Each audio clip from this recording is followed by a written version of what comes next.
2월 9일 월요일. 지켜야 할 사명. 기상청이 발표한 2026년 1월에서 3월 전망은 우려스럽습니다. 한반도 기온이 평년보다 높을 가능성이 크고 특히 해수면 온도가 평년보다 높을 확률이 82에서 98%에 달합니다. 최근 10년간 평균 기온은 평년 대비 1월에서 3월 사이 0.5에서 1.5도나 상승했습니다. 문제는 이것이 단순한 계절 변동이 아니라는 점입니다. 해수면 상승은 저지대 침수와 해일 같은 재난으로 이어지고 해양 생태계 전반을 위협합니다. 국립해양조사원은 2070년까지 우리나라의 경제적 피해가 부산만 연간 3조 6천억 원에 이를 것으로 예측합니다. 더 심각한 것은 우리의 대응입니다. 2026년 기후변화 대응 지수에서 한국은 67개국 중 63위를 기록했습니다.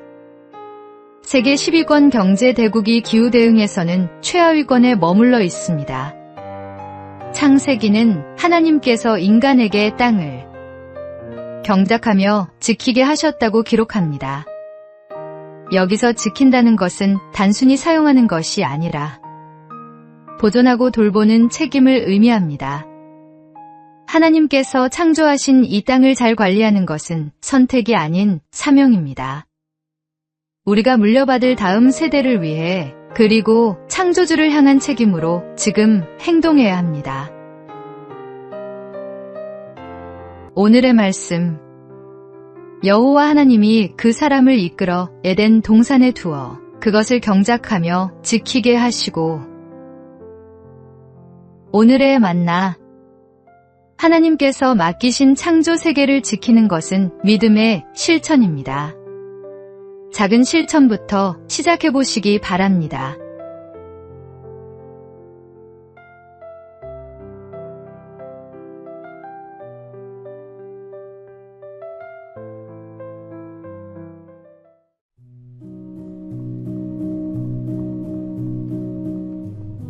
(2월 10일) 화요일.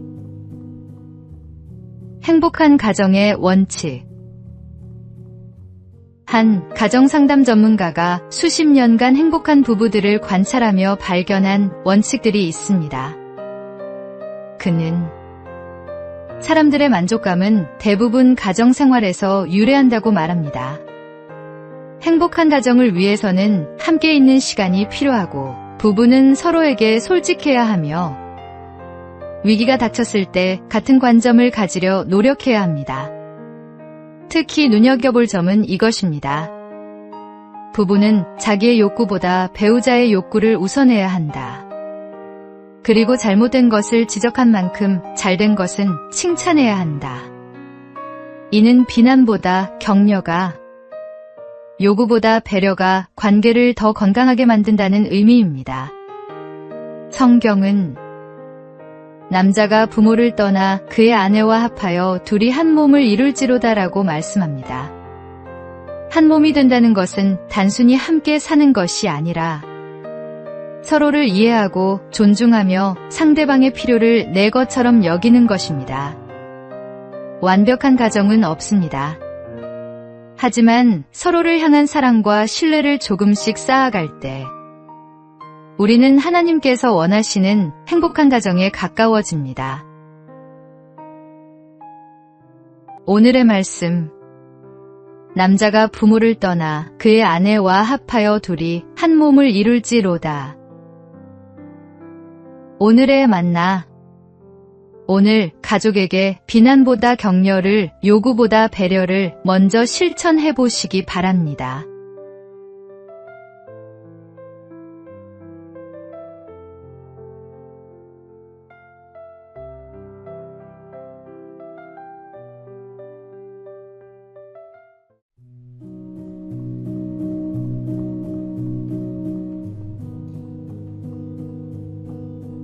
(2월 11일) 수요일.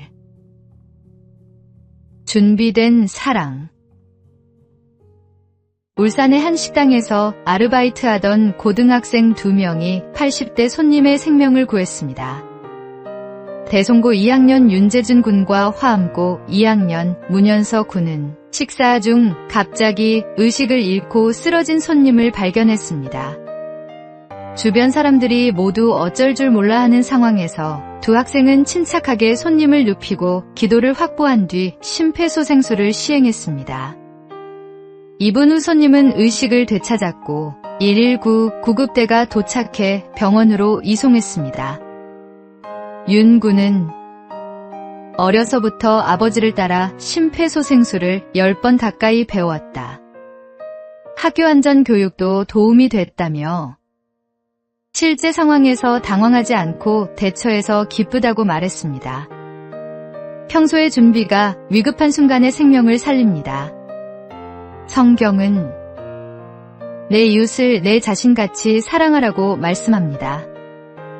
이웃사랑은 추상적인 개념이 아니라 구체적인 행동입니다. 두 학생처럼 배운 것을 실천에 옮기는 용기, 남의 일에 발벗고 나서는 마음이 진정한 이웃사랑입니다. 오늘의 말씀, 자녀들아, 우리가 말과 혀로만 사랑하지 말고 행함과 진실함으로 하자.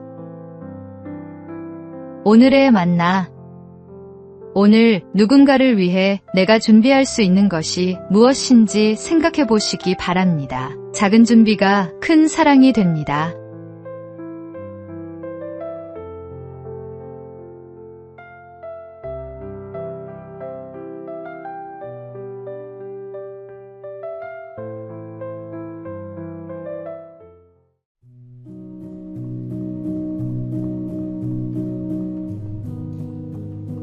(2월 12일) 목요일.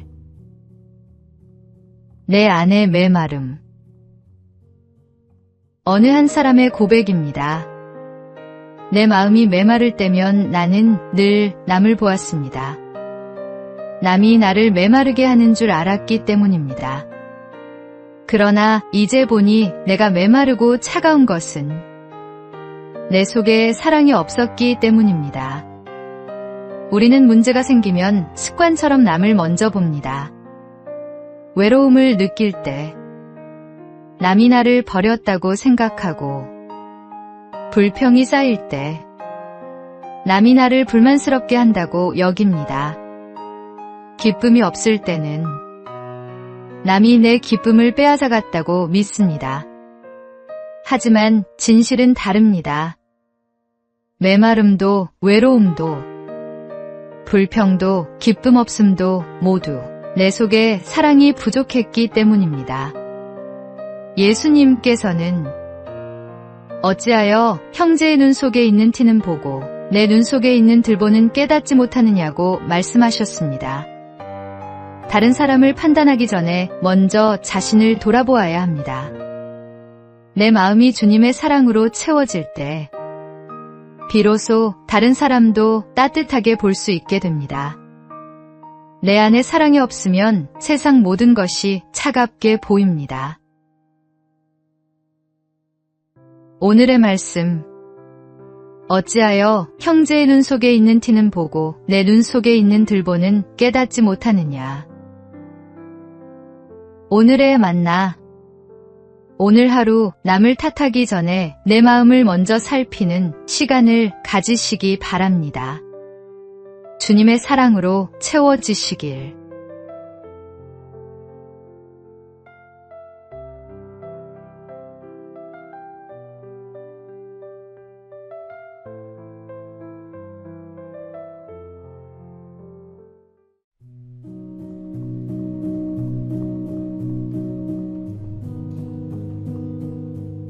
(2월 13일) 금요일. 성급한 판단. 우물에 빠진 여우 한 마리가 어떻게 하면 다시 밖으로 나갈 수 있을까 한참 동안 궁리하고 있었습니다. 마침 염소 한 마리가 그곳에 나타났습니다.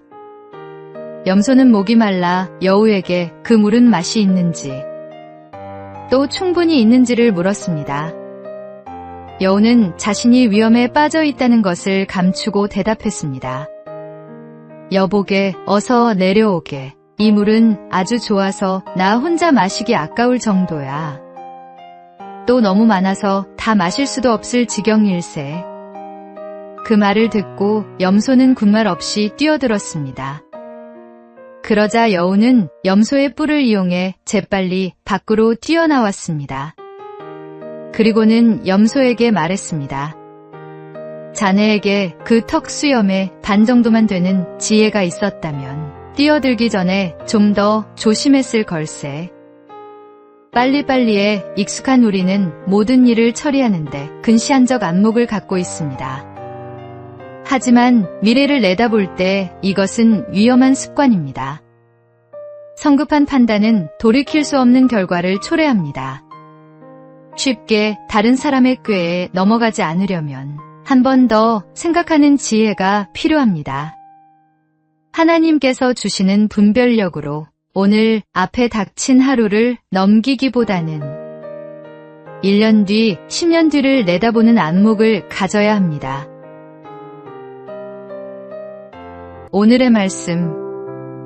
모든 것을 참으며, 모든 것을 믿으며, 모든 것을 바라며, 모든 것을 견디느니라.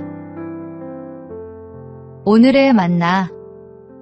오늘 중요한 결정 앞에 섰다면 서두르지 말고 기도로 하나님의 인도하심을 구하시기 바랍니다.